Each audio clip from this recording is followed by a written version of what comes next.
आज के वीडियो में हम बात करने वाले हैं ब्रेकआउट ट्रेडिंग के बारे। किस तरीके से चार्ट्स में आप ब्रेकआउट्स को पहचान कर डिफरेंट टाइम फ्रेम्स में एक बहुत ही इफेक्टिव ट्रेडिंग स्ट्रैटेजी बना सकते हैं। तो चलिए वीडियो को शुरू करते हैं। हाय, मैं हूं doctor Priyanka. I am a stock market mentor, a full time trader and investor in Indian markets. Video को शुरू करने से पहले अगर आपने धन का चैनल अभी तक सब्सक्राइब नहीं किया है तो please hit the subscribe button and to trade seamlessly please download Dhan app, जिसका लिंक आपको डिस्क्रिप्शन में मिल जाएगा। तो चलिए लेट्स गेट स्टार्टेड। तो वीडियो को शुरू करने से पहले सबसे पहले ये समझते हैं कि ब्रेकआउट ट्रेडिंग एग्जैक्टली होता क्या है। देखिए, ब्रेकआउट ट्रेडिंग एक टाइप की स्ट्रैटेजी होती है जहाँ पे हम ऐसे स्टॉक्स को सिलेक्ट करते हैं डिफरेंट टाइम फ्रेम्स में जहाँ पे स्टॉक का जो प्राइस एक्शन है वो एक साइडवेज मूव में हमें दिखा रहा हो, चाहे वो डेली चार्ट्स में हो चाहे वो इंट्राडे चार्ट्स में हो, लेकिन जो मूवमेंट है स्टॉक की या कोई भी एसेट क्लास की वो साइडवेज होती है। यानी कि स्टॉक में ना तो हायर हाइज बन रहे होते हैं ना ही लोअर लोज बन रहे होते हैं। इसे और क्लियरली समझने के लिए हम चलते हैं चार्ट्स में और समझते हैं कि किस टाइप का प्राइस एक्शन आपको ये दर्शाता है कि यहाँ से आगे अभी स्टॉक में एक ब्रेकआउट देखने को मिल सकता है।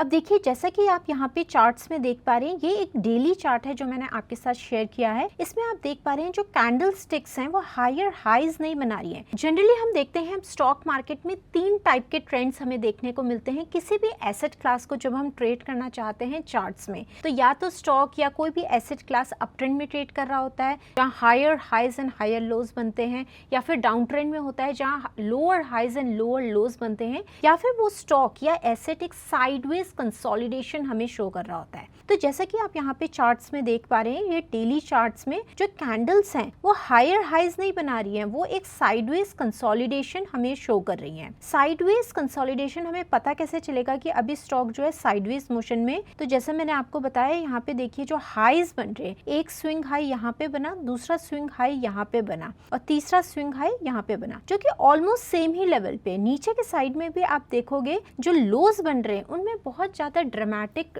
डिफरेंस नहीं होगा। यानी कि जो स्टॉक का प्राइस एक्शन है वो लार्जली आपको एक रेंज में दिखाई देगा। तो जब भी हम कोई ऐसी रेंज देखते हैं किसी भी पर्टिकुलर स्टॉक में, तो यहाँ से हम एंटिसिपेट करते हैं कि स्टॉक में सूनर और लेटर ऊपर की साइड का या नीचे की साइड का ब्रेकआउट आ सकता है। अब देखिए, जैसा कि आप इस पर्टिकुलर चार्ट में देख पा रहे हैं, जो स्टॉक का प्राइस एक्शन है हमें साइडवेज कंसोलिडेशन दिखा रहा है, लेकिन we as a trader we know that this consolidation is not going to last for many number of months. हो सकता है ये 1 महीना रहे, 2 महीना रहे, 3 महीना रहे, लेकिन सूनर और लेटर ये स्टॉक में एक ब्रेकआउट या ब्रेकडाउन हम एंटिसिपेट कर सकते हैं। तो इस केस में थोड़ा जूम आउट किया मैंने यहाँ पे चार्ट में। देखिए, ये जो स्टॉक का जो ब्रेकआउट हुआ है ये ऊपर की साइड आया है। तो इस टाइप की जो मूवमेंट आती है जो आफ्टर अ कंसोलिडेशन हमें चार्ट्स में देखने को मिलती है, उसे हम कहते हैं कि यहाँ से एक ब्रेकआउट आया है। इसी तरीके से कोई भी स्टॉक जब साइडवेज कंसोलिडेट कर रहा होता है वहाँ से ब्रेक डाउन भी आ जाता है। We as a trader we don't know that the stock which is showing consolidation अभी यहाँ से ब्रेकआउट आएगा या ब्रेकडाउन आएगा।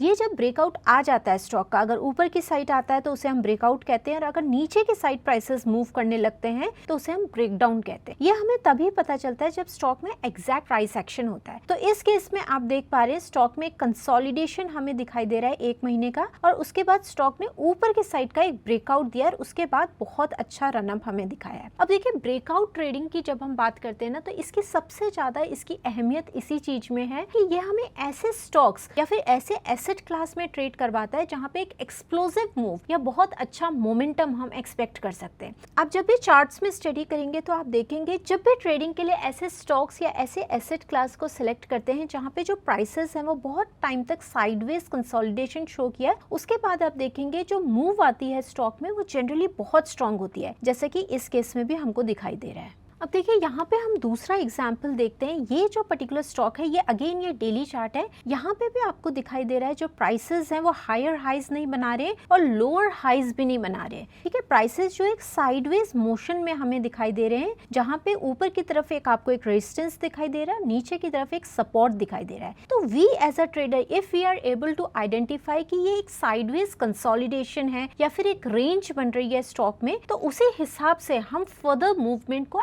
एंटिसिपेट कर सकते हैं और हाई प्रोबेबिलिटी ट्रेड्स ले सकते हैं। सो ब्रेकआउट ट्रेडिंग का सबसे बड़ा फायदा यही होता है कि हम ऐसे स्टॉक्स हमें मिल जाते हैं जहां पे सबसे ज्यादा तेज मोमेंटम वाले स्टॉक्स में हम ट्रेड कर पाते हैं। अब देखिए, पहले जो मैंने आपको एग्जांपल दिखाया था वो एक ब्रेकआउट कैंडिडेट था। अब देखिए, इस केस में भी हम देख रहे हैं साइडवेज कंसोलिडेशन तो हो रहा है, लेकिन ब्रेकआउट आने के बजाय स्टॉक में after a period of time break down आया है। आप देख पा रहे होंगे जो प्राइसेस हैं वो काफी नैरो रेंज में यहाँ पे ट्रेड कर रहे थे। नीचे की साइड जो लेवल था वो था 1150 का, और ऊपर की साइड जो रेजिस्टेंस जिस लेवल पे था वो था 1280 के लेवल पे। यानी कि सिर्फ 100 से 150 पॉइंट की जो एक प्राइस मूवमेंट थी वो हमें दिखाई दे रही है। लेकिन जैसे ही ये नीचे की साइड का सपोर्ट टूटा है तो उसके बाद एक बहुत अच्छा मोमेंटम कैप्चर करने का हमें यहाँ पे मौका मिला है स्टॉक में। इसीलिए मैंने वीडियो की शुरुआत में भी आपसे कहा था कि जब भी आप देखोगे एक अच्छा साइडवेज कंसोलिडेशन या रेंज बन रही है स्टॉक में, तो उसके बाद इस चीज की चांसेस ज्यादा हो जाते हैं कि यहाँ से आपको high probability and high profit capture करने का मौका मिल सकता है। अब देखिए, यहाँ पे कितने महीनों तक स्टॉक जो है सिर्फ 10 से 15% की रेंज में कंसोलिडेट कर रहा था, लेकिन उसके बाद कुछ ही महीने में स्टॉक 1150 से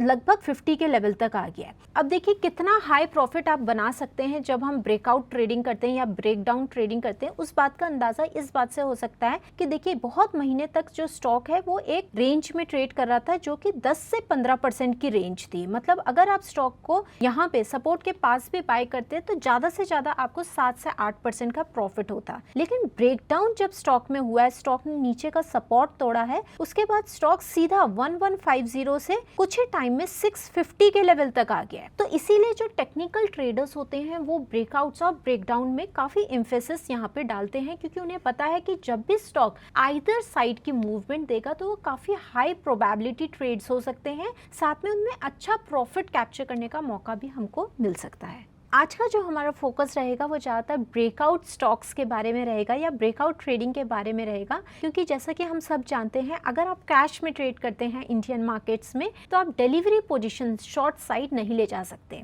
आप सिर्फ फ्यूचर्स एंड ऑप्शंस में ले जा सकते हैं। तो इसीलिए मेरा जो ज़्यादा एम्फेसिस रहेगा वो ब्रेकआउट ट्रेडिंग के बारे में ज़्यादा रहेगा। लेकिन नेवरदलेस जो कॉन्सेप्ट्स होंगे, अगर आप फ्यूचर्स एंड ऑप्शंस में भी ट्रेड करते हैं, जो कॉन्सेप्ट्स होंगे वो बिल्कुल सेम आप ब्रेकडाउन ट्रेडिंग में भी लगा सकते हैं। तो देखिए, अभी तक हमने समझा कि जो ब्रेकआउट्स होते हैं वो किसी प्राइस कंसोलिडेशन के बाद जब होते हैं तो इनमें एक बहुत अच्छा रन अप उन पर्टिकुलर एसेट क्लास में हम एक्सपेक्ट कर सकते हैं। अब देखिए, जो कंसोलिडेशन होता है वो किस टाइप का हो रहा है, कितने टाइम के लिए हो रहा है, वो बहुत इंपॉर्टेंट होता है। तो देखिए, अभी तक जो मैंने आपको स्टॉक्स दिखाए थे उनमें जो कंसोलिडेशन हो रहा था उनमें जो प्राइस रेंज थी वो थोड़ी सी वाइड थी, यानी कि हमने 10 से 15% का मूवमेंट देखा था कंसोलिडेशन जब हो रहा था स्टॉक तब। लेकिन ये पर्टिकुलर स्टॉक में आप देख पा रहे हैं जो कंसोलिडेशन हो रहा है या साइडवेज मूवमेंट हो रही है वो काफी नैरो रेंज में हो रही है। तो अगर मैं इस कंसोलिडेशन का पैटर्न देखूं क्या बन रहा है, ऊपर की साइड जो रेजिस्टेंस है वो ऑलमोस्ट सेम पॉइंट में है, इसको हम मार्क कर लेते हैं। यहाँ पे रेजिस्टेंस शो किया स्टॉक ने, यहाँ पे रेजिस्टेंस बनाया, फिर यहाँ पे बनाया, फिर यहाँ पे बनाया, जो कि ऑलमोस्ट सेम पॉइंट है 720 का लेवल। लेकिन नीचे के साइड जो सपोर्ट है वो एक स्ट्रेट लाइन नहीं है। यहाँ पे सबसे पहला सपोर्ट हमको देखने को मिला था, उसके बाद जो सपोर्ट है वो धीरे धीरे ऊपर के साइड मूव हो रहा है, which is again a bullish sign for the stock. लेकिन हम यहाँ पे बात कर रहे हैं कि हमने जो ब्रेकआउट एक्सपेक्ट करना है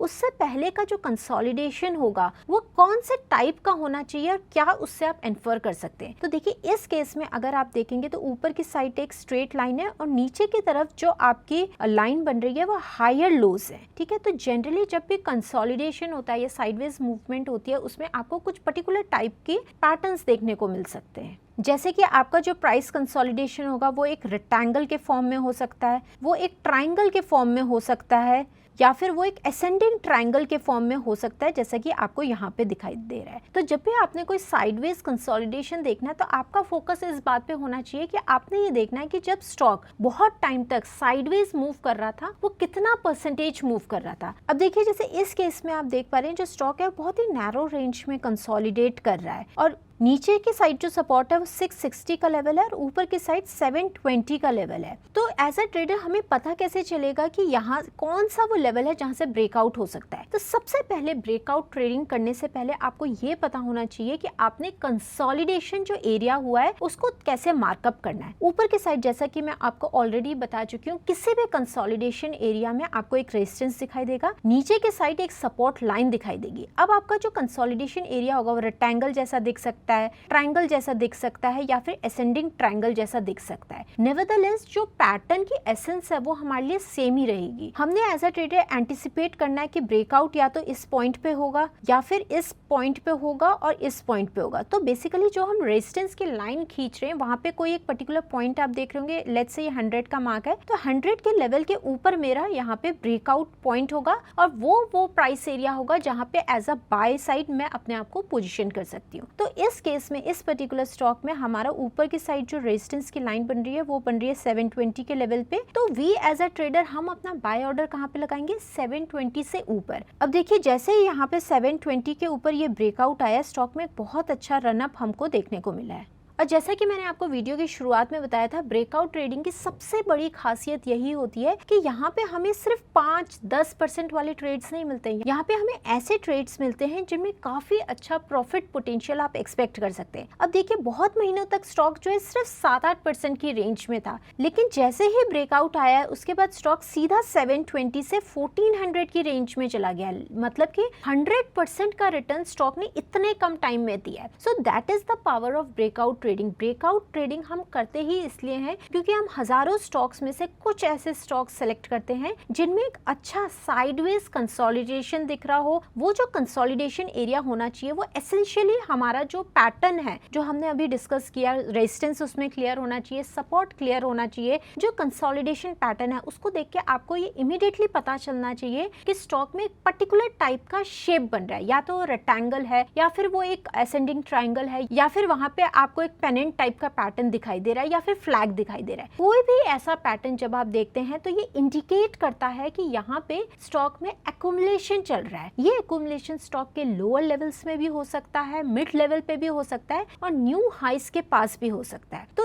ये वाली चीज आपको हमेशा ध्यान में रखनी है कि जब भी आप ब्रेकआउट ट्रेडिंग करते हैं, आपने ऐसा नहीं है कि सिर्फ 52 वीक हाई वाले स्टॉक सेलेक्ट करने हैं। कई बार आप देखेंगे 52 वीक लो से जस्ट 20% स्टॉक ऊपर होता है, लेकिन उसमें आपको एक स्ट्रॉन्ग कंसोलिडेशन रेंज देखने को मिलती है। अच्छा, एक पॉइंट यहाँ पे मैं और आप लोगों को बताना चाहूंगी, जब भी ब्रेकआउट आता है स्टॉक में आफ्टर अ गुड कंसोलिडेशन, आप देखेंगे वॉल्यूम स्टॉक में बढ़ता हुआ आपको नजर आएगा, लेकिन जो कंसोलिडेशन पीरियड जब आपका चल रहा होता है तब वॉल्यूम काफी ड्राइड अप होता है। अब देखिए यहाँ तक तो हमने बात की कि किस तरीके से आपने चार्ट्स में साइडवेज कंसोलिडेशन को आइडेंटिफाई करना है और किस तरीके से अपने आप को बाय साइड में पोजीशन करना है। अब जब भी ब्रेकआउट होता है किसी स्टॉक में तो एसेंशियली जरूरी नहीं है वो इसी टाइप का हो। यहाँ पे आपको क्या देखने को मिल रहा है, जो ब्रेकआउट हुआ है उसमें स्ट्रॉन्ग मोमेंटम कैंडल्स आपको देखने को मिल रही हैं। स्ट्रॉन्ग मोमेंटम कैंडल्स क्या होती हैं? देखिए दो तरीके की होती है momentum candles at the time of breakout. जैसे ही ब्रेकआउट होगा, अगर वहां पे आपको एक लंबी सी ग्रीन कैंडल देखने को मिलती है तो इसे हम कहते हैं स्ट्रॉन्ग मोमेंटम कैंडल। कई बार हम देखते हैं ब्रेकआउट हुआ है, वॉल्यूम भी इंक्रीज हुआ है, पर ऐसी कोई ग्रीन कैंडल हमको देखने को नहीं मिलती है। इंस्टेड हमें क्या देखने को मिलता है? बहुत सारी number of green candles but the sizes are smaller, जैसे कि इस केस में हमें दिखाई दे रहा है 1, 2 एंड 3। तो ये ब्रेकआउट कितना स्ट्रॉन्ग है ये इस बात पे निर्भर करता है कि जब ब्रेकआउट के टाइम पे जो कैंडल स्टिक बनी है वो किस टाइप की बनी है। तो दो टाइप की कैंडल स्टिक आप यहाँ पे स्पॉट कर सकते हैं, लॉन्ग ग्रीन कैंडल स्टिक और ग्रीन कैंडल स्टिक्स जो लगातार बन रही है, जैसे कि इस केस में बन रही है और एसेंशियली उनकी शेडोज थोड़ी छोटी हुई। अब देखिए यहाँ पे हम नेक्स्ट स्टेप में चलते हैं। एक बार आपको ये समझ आ गया कि ब्रेकआउट जो हुआ है स्ट्रॉन्ग मोमेंटम कैंडल के साथ हुआ है, उसके बाद आपने एंट्री कहाँ पे लेनी है। एंट्री जो आप लेंगे जो फर्स्ट हाई मोमेंटम कैंडल है at the time of breakout. इस केस में अगर हम बात करें जो फर्स्ट मोमेंटम कैंडल बनी है आफ्टर द ब्रेकआउट वो ये, तो जब ये क्लोज हो जाएगी इसके बाद आपने स्टॉक में एंट्री लेनी है। कई बार हम देखते हैं ट्रेडर्स जो हैं वो फर्स्ट ब्रेकआउट पे एंट्री लेना प्रेफर नहीं करते हैं और पुल बैक का वेट करते हैं। पुल बैक क्या होता है, देखिए आफ्टर द ब्रेकआउट सपोज यहाँ से स्टॉक ने एक अच्छी मोमेंटम कैंडल बनाई और अच्छा ब्रेकआउट दिया, लेकिन कई बार क्या होता है स्टॉक जो है यहाँ से एक ब्रेकआउट देने के बाद वापस उसी लेवल पे आता है जहाँ से उसने ब्रेकआउट दिया था, यानी कि प्रीवियस रेजिस्टेंस को रीटेस्ट करता है। कई बार ट्रेडर्स जो होते हैं वो पुल बैक का वेट करते हैं so that they can confirm कि यहाँ पे जो ब्रेकआउट है वो रियल है या नहीं। ये स्ट्रैटेजी ठीक है, लेकिन यहाँ पे एक प्रॉब्लम ये आती है कि कई बार देखिए जो ब्रेकआउट कैंडिडेट्स होते हैं ना वो ऑलरेडी बहुत मंथ तक या बहुत वीक तक या फॉर दैट मैटर अगर आप लोअर टाइम फ्रेम यूज कर रहे हैं, जैसे कि 4 आवर टाइम फ्रेम यूज कर रहे हैं, 15 मिनट्स टाइम फ्रेम यूज कर रहे हैं, तो स्टॉक ऑलरेडी बहुत घंटों या बहुत दिनों या बहुत महीनों तक कंसोलिडेट कर चुका है और जब ब्रेकआउट आता है तो ऑलरेडी स्ट्रॉन्ग मोमेंटम कैंडल्स बनती हैं। वो इतना स्ट्रॉन्ग मोमेंटम होता है कि यहाँ पे कोई पुल बैक आपको देखने को मिलता ही नहीं है। जैसे कि इस केस में हम देख पा रहे हैं यहाँ से हमें एक ब्रेकआउट देखने को मिलता है, उसके बाद स्टॉक लगभग लगातार ही ऊपर की साइड चलता जा रहा है। बीच में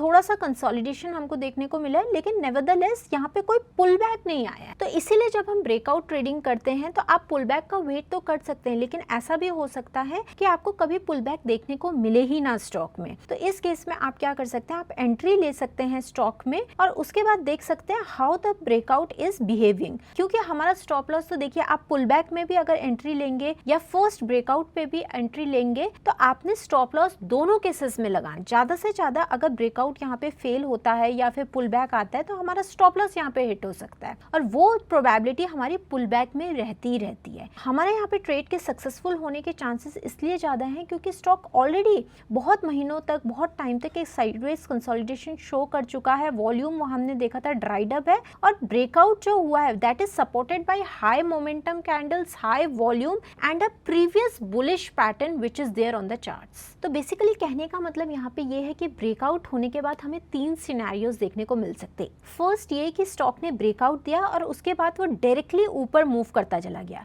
दूसरा, स्टॉक ने ब्रेकआउट दिया विद स्ट्रॉन्ग मोमेंटम कैंडल्स, लेकिन वहां से एक पुल बैक हमको देखने को मिल रहा है जहाँ की प्रीवियस रेजिस्टेंस रीटेस्ट हो रहा है और वहां पे हमारे लिए दोबारा एंट्री का मौका बन सकता है। और तीसरा सिनेरियो ये हो सकता है कि ब्रेकआउट देने के बाद वो एक फॉल्स ब्रेकआउट साबित हो जाए और स्टॉक ऊपर जाने की बजाय फिर से नीचे आ जाए कंसोलिडेशन एरिया में। तो इस केस में हम उस ब्रेकआउट को कहेंगे ये फॉल्स ब्रेकआउट है। तीनों ही सिनेरियो में हमारा जो स्टॉप लॉस है वो इन प्लेस रहता है, जो कि हमने लगाया हुआ है कहाँ पे, जो हमारा रेजिस्टेंस है उसके जस्ट नीचे या फिर जो लेटेस्ट स्विंग लो बना है वहां पर। जितना आपका रिस्क एपिटाइट है उस हिसाब से आप अपना स्टॉप लॉस लगा सकते हैं। अब यहाँ पे ये समझते हैं कि एक बार आपने ब्रेकआउट ट्रेड्स में एंट्री ले ली, उसके बाद आप यहाँ से किस तरीके से प्रॉफिट बुकिंग कर सकते हैं, क्योंकि exiting a system is more important then entering a system. तो यहाँ पे देखिए एग्जिट का क्या है, हमारा यहाँ पे रूल रहेगा। एक बार आपने किसी स्टॉक में लेट्स से 100 पे एंट्री ले ली, 95 पे अपना स्टॉप लॉस लगाया स्विंग ट्रेडिंग के लिए और आपने जो टारगेट है वो यहाँ पे कितने का रखना है। तो देखिए यहाँ पे हम क्योंकि हाई मोमेंटम ट्रेड्स एक्सपेक्ट कर रहे हैं, जैसे कि मैं बार बार आपको बता चुकी हूँ, यहाँ पे हमारा ये अंडरलाइंग बिलीफ है कि अगर कोई स्टॉक बहुत टाइम तक साइडवेज है, हाई मोमेंटम ब्रेकआउट दे रहा है, हाई वॉल्यूम दिखा रहा है, तो यहाँ से हम मान के चलेंगे कि स्टॉक में एक अच्छा मोमेंटम आ सकता है। तो देखिए जैसा कि इस पर्टिकुलर स्टॉक में हमने देखा था कि स्टॉक कुछ ही टाइम में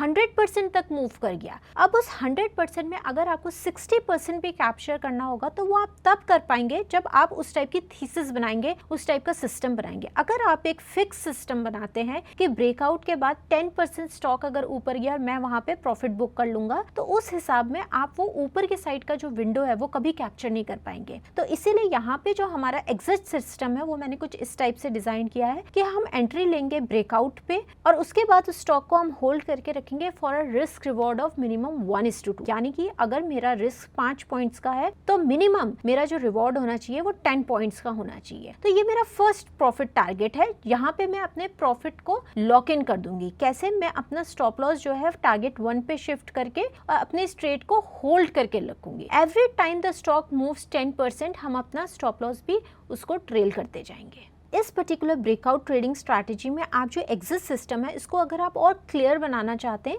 तो यहाँ पे आप सुपर ट्रेंड इंडिकेटर भी यूज कर सकते हैं। देखिए जैसा कि मैं यहाँ पे सुपर ट्रेंड इंडिकेटर ऐड कर रही हूँ, तो इसमें हमारी थीसिस क्या होगी, ब्रेकआउट के टाइम पे हमने एंट्री ली, अपना रिस्क डिफाइन किया यानी कि अपना स्टॉप लॉस डिफाइन किया। उसके बाद हमें स्टॉक को मिनिमम 1:2 रिस्क रिवॉर्ड के लिए तो होल्ड कर रहे हैं, वो हमारा स्टेप 1 है। उसके बाद मेरा स्टॉप लॉस हो गया टारगेट 1 पे शिफ्ट। उसके बाद हम इस ट्रेड को तब तक होल्ड करके रखेंगे जब तक सुपर ट्रेंड की लाइन मुझे ग्रीन दिखाई दे रही है। जिस दिन मैं देखती हूँ सुपर ट्रेंड की लाइन ग्रीन से रेड हो गई है, वहां पे मैं अपनी एग्जिट को प्लान कर सकते। अब देखिए इस पर्टिकुलर स्टॉक में अगर हम इस थीसिस के साथ चलते हैं, इस पर्टिकुलर एग्जिट सिस्टम के साथ चलते हैं, तो large portion of the up move हम यहाँ पे कैप्चर कर सकते हैं। अभी तक हमने बात की है बाय साइड ट्रेड के बारे। एक एग्जांपल मैं आपको सेल साइड ट्रेड का दिखाती हूँ। यहाँ पे हमें वेरी क्लियरली दिखाई दे रहा है जो स्टॉक का प्राइस एक्शन है वो साइडवेज है। Stock is going nowhere. नीचे की साइड 1150, ऊपर की साइड 1275। ये हमारा एक सपोर्ट एंड रेजिस्टेंस की रेंज बन गई है। अब एज अ ट्रेडर मुझे पता है कि या तो इसमें ब्रेकआउट आएगा या ब्रेकडाउन आएगा, लेकिन आने से पहले मुझे ये नहीं पता है कि ऊपर की साइड स्टॉक मूव करेगा या नीचे की side. We can only anticipate.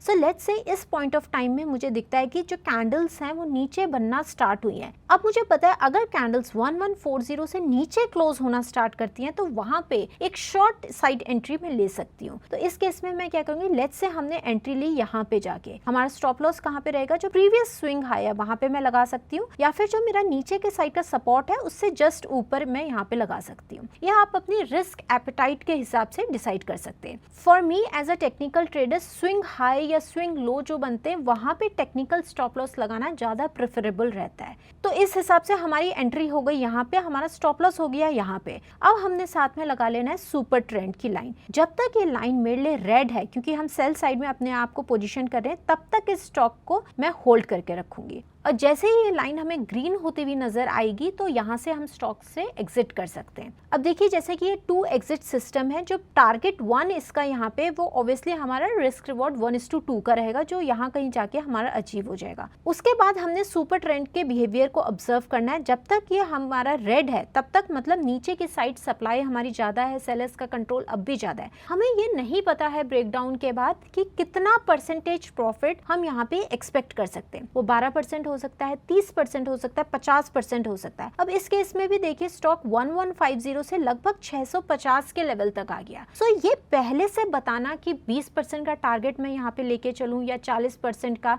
या 50% का, ये काफी एम्बिगुअस हो जाता है। अब देखिए सोचने वाली बात यहाँ पे ये है कि अगर हम पहले ही अपने प्रॉफिट परसेंटेज को एक लॉजिकल सिस्टम बनाएंगे तो हम 10% का टारगेट रख सकते हैं, 20% का रख सकते हैं या 30% का रख सकते हैं। लेकिन लॉजिकली हम ये नहीं कहेंगे कि हमें 40% का प्रॉफिट टारगेट हम रखेंगे, क्योंकि स्विंग ट्रेडिंग हो, पोजिशनल ट्रेडिंग हो, या फॉर दैट मैटर आप इस सिस्टम को इंट्राडे या फिर BTST के लिए भी यूज कर सकते हैं। तो जो भी टाइम फ्रेम में आप इस सिस्टम को यूज कर रहे हैं वहां पे आप प्रॉफिट पोटेंशियल काफी ज्यादा हाई एक्सपेक्ट कर सकते हैं, लेकिन कितना हाई ये पहले से बताना बहुत मुश्किल हो सकता है। तो इसीलिए हम अपने प्रॉफिट को पहले ही लॉक कर देंगे रिस्क रिवॉर्ड 1:2 पे, और उसके बाद हम सुपर ट्रेंड को फॉलो करके तब तक अपने ट्रेड को होल्ड करेंगे जब तक सुपर ट्रेंड हमें एग्जिट ना दे दे। सो यही फिलॉसफी हमने बाय साइड में भी यूज करनी है और यही फिलॉसफी हमें सेल साइड ट्रेड्स में भी यूज करनी है। तो चलिए इसी के साथ मैं इस वीडियो के एंड पे आती हूँ। आई होप आपको ये simple price action study video अच्छी लगी होगी। हमारी कोशिश रहती है कि हम आपके साथ ऐसे प्राइस एक्शन वीडियो शेयर करें जिसमें आपको ये पता चल पाए कि किस तरीके से professional technical traders price action को चार्ट्स में रीड करते हैं, क्या उनकी अंडरलाइंग थिंकिंग होती है और किस तरीके से वो अपने ट्रेड्स को डिजाइन करते हैं। चलिए with that note I would like to end this video. I will see you very soon in the next video. Till then bye bye. Investments in the securities market are subject to market risk. Read all the related documents carefully before investing.